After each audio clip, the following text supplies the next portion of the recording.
BJP की तरफ से केवल जो मोर्चा संभाले हैं वो सोनम वांगचुक संभाले हैं भूख हड़ताल का। किसानों की तरह अपना पक्का मोर्चा कर लिया है और अब हम यही डटेंगे जब तक धर्मेंद्र प्रधान खुद चलकर आकर यहाँ पर इस्तीफा नहीं देता। कि बेशरम शिक्षा मंत्री जो अपनी गद्दी छोड़ने को राजी नहीं है, अब हम यहाँ से भूख हड़ताल शुरू कर रहे हैं कि आप इस देश के छात्रों और नौजवानों को नाकाबिले बर्दाश्त हो गए हैं। तो विदाई तो उनकी इज्जत से नहीं हो रही है, उनके पोस्टर्स को जूते मारे गए हैं, उनके इस्तीफे के लिए आज हम लोग भूख हड़ताल पे बैठेंगे। इसको इज्जत किसी को बख्शना तो नहीं कहते हैं। आज किसान भी आ चुके हैं, खाप प्रधान भी आ चुके हैं। अब की बार ट्रैक्टर संसद भवन तक जाएंगे। अब राज करेगा स्टूडेंट। असली दहशतगर्द कौन है?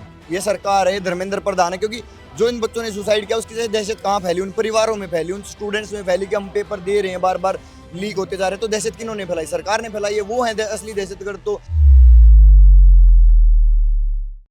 हम इस वक्त जंतर मंतर पे मौजूद हैं। आज सीजेपी के प्रोटेस्ट का 9वां दिन है। इन 9 दिनों में हमने यहाँ से कई सारी तस्वीरें देखा कि देश भर से लोग यहाँ पे कैसे पहुंच रहे हैं। यहाँ पे देशभक्ति के गाने गाए जा रहे हैं, तिरंगा झंडा लहराया जा रहा है। घड़ी में इस वक्त 1 बज रहे हैं और आप सीजेपी का जो प्रोटेस्ट चल रहा है उसके स्टेज पे सोनम वांगचुक को देख सकते हैं। सोनम वांगचुक आज से अनिश्चितकालीन भूख हड़ताल पे बैठ रहे हैं धर्मेंद्र प्रधान की इस्तीफे की मांग को लेकर।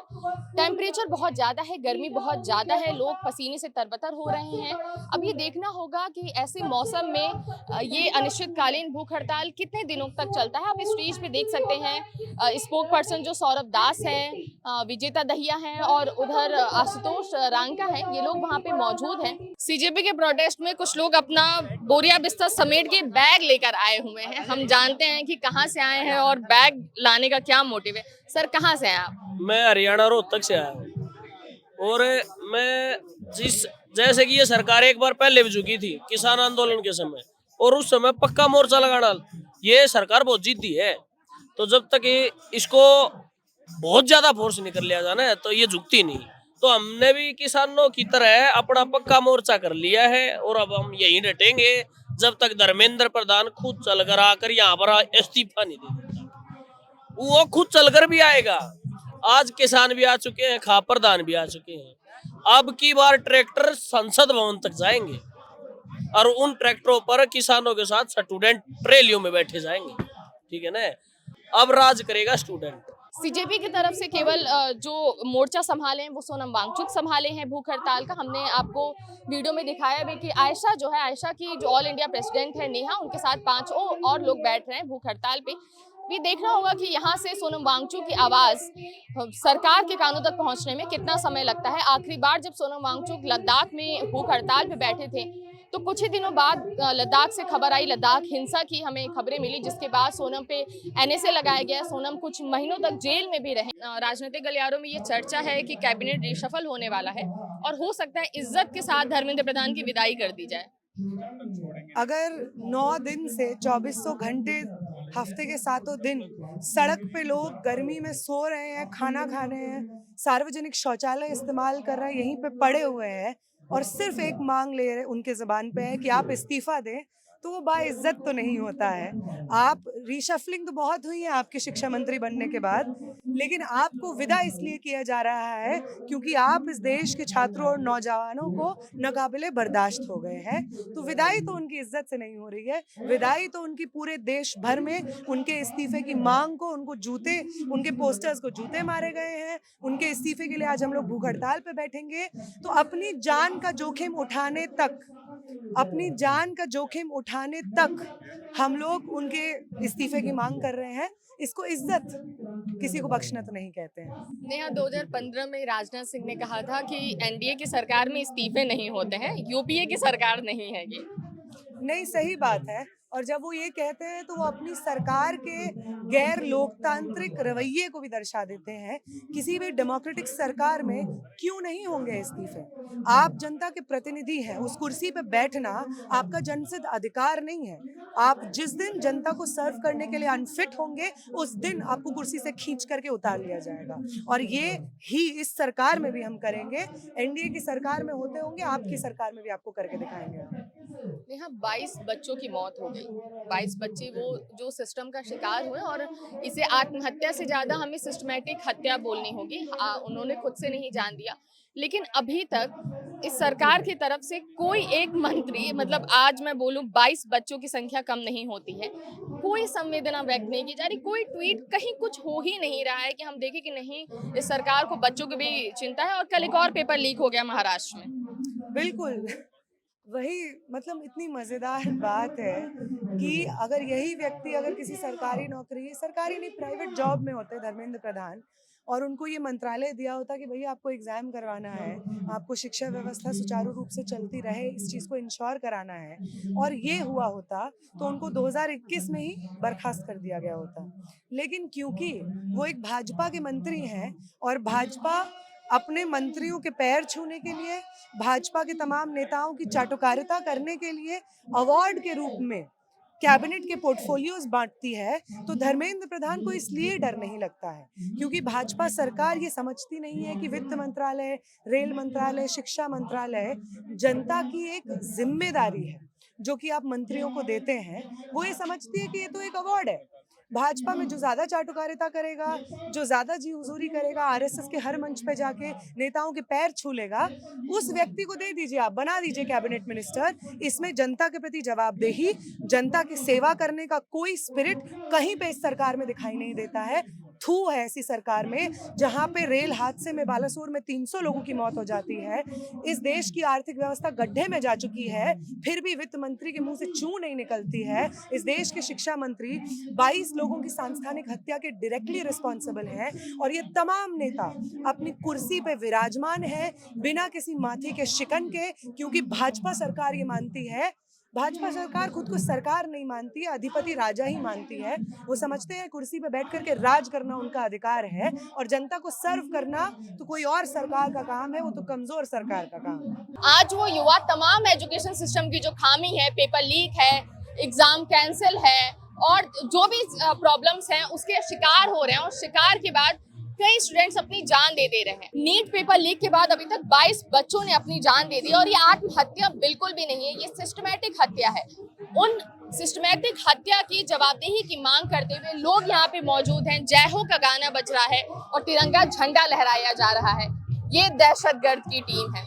आज देश के अंदर मैं आपको बताऊं तानाशाह हो रहा है, और ये तानाशाह पूरी तरीके से जो है ये देश के अंदर अब हैवी हो रहा है, और ये तानाशाह की चक्करों में सारे लोग आज रोड पे है। अगर इस वक्त आवाज नहीं उठाए तो कुछ नहीं हो सकते। आदिवासी प्रोटेस्ट कर रहे हैं, सीता आंदोलन कर रहे हैं, उनको अगर वो आवाज उठाते तो उनको बोल देते नक्सली। मुसलमान आवाज उठाते तो कहते हैं कि वो पाकिस्तानी। जो भी आवाज उठाते हैं उनको देशद्रोही बता दिया जाता है। आप कुछ कहेंगे? मैं भी यही कहना चाहती हूँ, मैं अपने बच्चों के लिए आई हूँ, और ये जो बैठी हुई है सरकार जो कान में और टूटी डाल के इसको साफ करे कान, और लोगों के लिए हर परेशानी सोचे समझे। और मैं यही कहती हूँ, ज़्यादा नहीं बोलूँगी, यही कहूँगी जो प्रधान जो बैठा हुआ है धर्मेंद्र प्रधान, इसको सीट छोड़ दे। एक गद्दी में बैठने लायक नहीं है, इनको शर्म नहीं आ रही है। हमारे बच्चे धूप पसीना में कितना कितना परेशान हो रहे हैं, इन लोगों को शर्म होनी चाहिए। दिल में से कोस निकलती है, हाय निकलती है, इनको कब हाय मंजूर होगी? मैं कहती हूँ जल्दी से जल्दी इनको इस्तीफा दे। कहाँ से आए हैं चाचा? मैं सहारनपुर से आया हूँ। थोड़ा सा इधर आ जाइए। सहारनपुर से। कहाँ से आए हैं? सहारनपुर से आया हूँ। सहारनपुर से। तो केवल इस प्रोटेस्ट के लिए आए हैं चाचा? हाँ, इनका सहयोग करने के लिए, इन्हें जो है समर्थन करने के लिए आया हूँ कि अच्छा काम कर रहे हैं। जब से इनकी सरकार आई है तभी से जो है लगातार 12 साल से पेपर लीक हो रहे हैं। आज तक कोई पेपर जो है ना सफल नहीं हो पाया, और तमाम बच्चों की उम्र निकली चली जा रही है। कोई मतलब है कि कोई नौकरी नहीं, कोई कुछ नहीं। माँ बाप पेरेंट्स जो है कर्जबंद हो गए, जो पैसा कर्ज लेकर लगावे, जमीन बेच कर लगावे, वो सब पेपर के मामले में जो है वो खत्म हो जा, और जान भी दे रहे, आत्महत्या हो रही है, बच्चों की हालत खराब है, बद से बदतर है। चाचा आपने तो पूरा एक जमाना देखा है, बहुत सारी सरकारें देखी होंगी। हाँ, तो क्या आपने ऐसी सरकार देखी है जो जवाबदेही ही नहीं लेती है? बिल्कुल भी ऐसी सरकार मैंने कभी नहीं देखी है। तानाशाह सरकार है और सिर्फ जबरदस्ती करती है। हमारे प्रधानमंत्री विदेशों में घूम रहे हैं, यहाँ लोग बड़े दुखी हैं, लाइन में लगे हुए हैं। जब से इनकी सरकार आई है लाइन में लगा रखे हैं तमाम। कोरोना में जो है इन्होंने लाइन में लगाए, नोटबंदी में लाइन में लगाए, गैस सिलेंडर में लाइन में लगाए, तो हालात इन्होंने बस से बदतर कर दिए। पर मैं तो यही मांग करता हूँ कि इन्हें अगर जरा भी शर्म हो तो ये तुरंत जो है ना इस्तीफा दे, बल्कि हमारे प्रधानमंत्री नरेंद्र मोदी भी खुद इस्तीफा दें और मतलब यह है कि कोई और सरकार आए और महत्वपूर्ण सीटों से ये तमाम लोग हट जाएं। इनके बस की सरकारें चलाना नहीं है, देश को संभालना इनके बस का है ही नहीं। हालात बहुत खराब हैं। जो भी इन्होंने चुनाव जीतते हैं वो वोट लूट मार करके जीतते हैं, और अगर कहीं पे जो है ना वो इलेक्शन कराया जाए उससे बैलेट पेपर से, तो इनका पार्षद तक नहीं जीत सकता कोई। हम और लोगों से बात करेंगे जो हंगर स्ट्राइक पे बैठ रहे हैं। दानिश, आप लोग हंगर स्ट्राइक पे बैठ रहे हैं, प्लान क्या है आगे का आप लोगों का? देखिए, प्लान वही है कि पिछले इतने दिनों से जो लगातार जंतर मंतर पे धरना प्रदर्शन जारी था, उसके बावजूद सरकार की तरफ से किसी तरह का कोई जवाब नहीं आया। तो अब इस धरना प्रदर्शन को एक अलग मोड में ले जाने की ज़रूरत है, सरकार पे और दबाव बनाने की ज़रूरत है, क्योंकि हमने देखा है कि बेशर्म शिक्षा मंत्री जो अपनी गद्दी छोड़ने को राजी नहीं है, अब हम यहाँ से भूख हड़ताल शुरू कर रहे हैं और ये तब तक जारी रहेगी जब तक उन्हें मजबूर होकर, जब तक वो उनको आकर यहाँ पे छात्रों की बात सुनने को मजबूर नहीं कर देते और जब तक उन्हें तात्कालिक रूप से हम इस्तीफा देने को मजबूर नहीं कर देते, तब तक हमारा ये भूख हड़ताल यहाँ पर चलेगा। कि उत्तर प्रदेश का हर दूसरा एग्जाम लीक हो जा रहा है या फिर कैंसिल हो जा रहा है। लेखपाल हो, असिस्टेंट प्रोफेसर की भी अभी हमने देखा कि उसमें भी गड़बड़ी आई। हम बिहार यूपी से क्यों नहीं यहाँ पे बच्चे आ रहे हैं जो विक्टिम्स हैं, हमें दिख रहे हैं? नहीं, संख्या नहीं है, मतलब अगर 2-4 बच्चे हों मैं समझ रही हूँ, लेकिन अगर बिहार और यूपी से मैम बच्चे आ जाए तो जंतर मंतर कम पड़ जाएगा और सबसे पीड़ित बच्चे वो लोग हैं। तो मैं वो बच्चे नहीं देख पा रही हूँ यहाँ पे, क्योंकि मैं शुरुआती दिन से यहाँ पे प्रोटेस्ट कवर कर रही हूँ। देखिए, ऐसा नहीं है कि विक्टिम जो हैं वो यहाँ नहीं आ रहे हैं, लगातार आ रहे हैं। ये संभव है कि आपका उनसे संपर्क नहीं हो पा रहा होगा, लेकिन मेरे साथ खुद 4-5 लोग चल करके आए थे और लोगों का आना जाना लगा हुआ है। बावजूद इसके उनके पेपर्स हैं, बावजूद इनके उनकी तैयारियां हैं, बावजूद इनके अलग अलग तरह के काम है, लेकिन लोग समय निकाल करके यहाँ पहुँच रहे हैं, अपनी आवाज़ बुलंद कर रहे हैं, रख रहे हैं। उत्तर प्रदेश में चाहे यूपी पुलिस का पेपर हो, लेखपाल का पेपर हो, RO, PCS, असिस्टेंट प्रोफेसर तक की परीक्षा कि पेपर लीक हुआ है, री एग्जाम कराने पड़े हैं।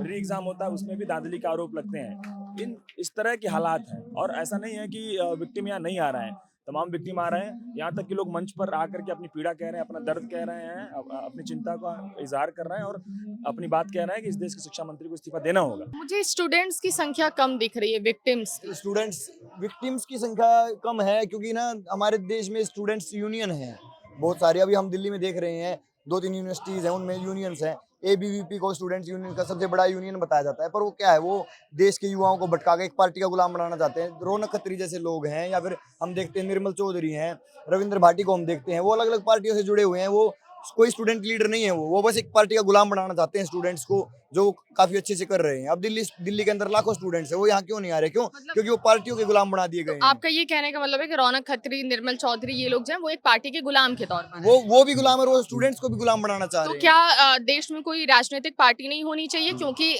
गुलाम है, लेकिन NOCI जो देश भर में प्रदर्शन की है वो बहुत अच्छे से प्रदर्शन की, बहुत मजबूत होकर प्रदर्शन की है। उस पर लाठीचार्ज से लेके आपका वाटर कैनन भी बहुत छिड़का गया और ये पूरा सोशल मीडिया पे ये वायरल। तो क्या कोई देश में राजनीतिक पार्टी नहीं होनी चाहिए? स्टूडेंट के लिए राजनीतिक पार्टी होनी चाहिए, पर जो ये मूवमेंट चल रहा है ये भी तो स्टूडेंट्स का ही है ना।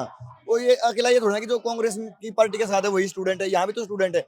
बार बार स्टेज से मांग कर रहे हैं कि सभी साथ आओ, तो यहाँ आ क्यों नहीं रहा है कोई साथ? तो ये भी तो इन लोगों का कहना है ना कि आप किसी राजनीतिक पार्टी के बैनर तले नहीं आएंगे, अगर आप अपने से आना चाहते हैं तो आइए। हाँ। और इनका कोई पॉलिटिकल कोई मोटिव या नहीं, कोई पॉलिटिकल विचारधारा नहीं है। लेकिन देश में जो कांग्रेस है या NOCI, उनका तो एक पॉलिटिकल विचारधारा है ना, वो तो एक एग्जिस्टिंग पॉलिटिकल पार्टी है। पॉलिटिकल पार्टी तो, पर जो ये मूवमेंट है पॉलिटिकल नहीं है। इन्होंने साफ कर दिया कि हम इलेक्शन में नहीं आ रहे हैं, तो वो स्टूडेंट्स के लिए तो कम से कम आए ना यहाँ पे। चलो तुम अपनी पार्टी का झंडा भी लेके आ जाओ, क्या हो रहा है? आए तो कम से कम। और पार्टी का झंडा नहीं, पहली बात है स्टूडेंट्स की, कि स्टूडेंट्स के मुद्दे उठने चाहिए। वो उन्होंने अपने तरीके से प्रदर्शन करके देख लिया है, उनसे कुछ नहीं हो रहा है, सरकार उनको भी नहीं देख रही। तो कम से कम इस मूवमेंट को, यहाँ जो राजनीति के अंदर चल रहा है उसको तो कम से कम बड़ा बढ़ाएं। चाहते हैं कांग्रेस और NOCI इस प्रोटेस्ट को मैं ज्वाइन चाहता हूं हर छोटी से छोटी पार्टी, हर गांव के तौर पे जो दल बने हुए हैं वो राजनीतिक कहीं ना कहीं यहाँ आए। जो समाज सेवी लोग हैं, अर्शिकारा जैसे लोग हैं और बहुत से लोग हैं, वो यहाँ आए, युवाओं के साथ जुड़े हैं। यहाँ जो लोग प्रोटेस्ट कर रहे हैं उनको धर्मेंद्र प्रधान एक ही रिएक्शन दिया, उस रिएक्शन में भी दहशतगर्द का बी टीम बोल दिया। असली दहशतगर्द कौन है? ये सरकार है, धर्मेंद्र प्रधान है। क्योंकि जो इन बच्चों ने सुसाइड किया उसकी दहशत कहाँ फैली? उन परिवारों में फैली, उन स्टूडेंट्स में फैली कि हम पेपर दे रहे हैं, बार बार लीक होते जा रहे हैं। तो दहशत किन्होंने फैलाई? सरकार ने फैलाई है। वो है असली दहशतगर्द तो जिनके खुद के बच्चे हमारे टैक्स के पैसे से बाहर देशों में पढ़ रहे हैं, वो दहशतगर्द हैं। ये स्टूडेंट्स दहशतगर्द हैं। देखिए आप यहाँ पे तिरंगा झूल रहा है, सब एक दूसरे से धर्म को भूल के, जातवाद को भूल के यहाँ पे सब एक दूसरे की हेल्प कर रहे हैं, खाना खिला रहे हैं। असली दहशतगर्द तो वो है ना, इन स्टूडेंट्स को, बेचारों को, इनको दहशतगर्द बताया जा रहा है। सोनम वांगचुक ने अपनी हंगर स्ट्राइक शुरू कर दी है। आज यहाँ पर कुछ किसान भी आए हुए हैं इस प्रोटेस्ट को समर्थन करने के लिए, साथ में कुछ खाप पंचायत के भी लोग आए हुए हैं इस प्रोटेस्ट को समर्थन करने के लिए, और देश भर से लोग हैं। मैं एक बार बोलूंगी कैमरामैन को ये पूरा दृश्य दिखाने को कि लोग यहाँ पे बहुत भारी संख्या में मौजूद हैं। कुछ यंग हैं और कुछ आपको बुजुर्ग भी दिखेंगे, मतलब हर उम्र वर्ग के लोग यहाँ पे आए हुए हैं। ऐसा बिल्कुल भी नहीं है कि यूथ का प्रोटेस्ट है तो केवल यूथ आए हुए हैं, उम्र दराज लोग आए हुए हैं। अपनी जो आने वाली जनरेशन है उसकी लड़ाई लड़ने के लिए यूथ आया हुआ है, अपनी आगे आने वाले भविष्य की लड़ाई लड़ने के लिए। कैमरे के पीछे हमारे साथी हरीश। तमाम अपडेट्स के लिए आप पॉलिटिक्स के साथ बने रहिए।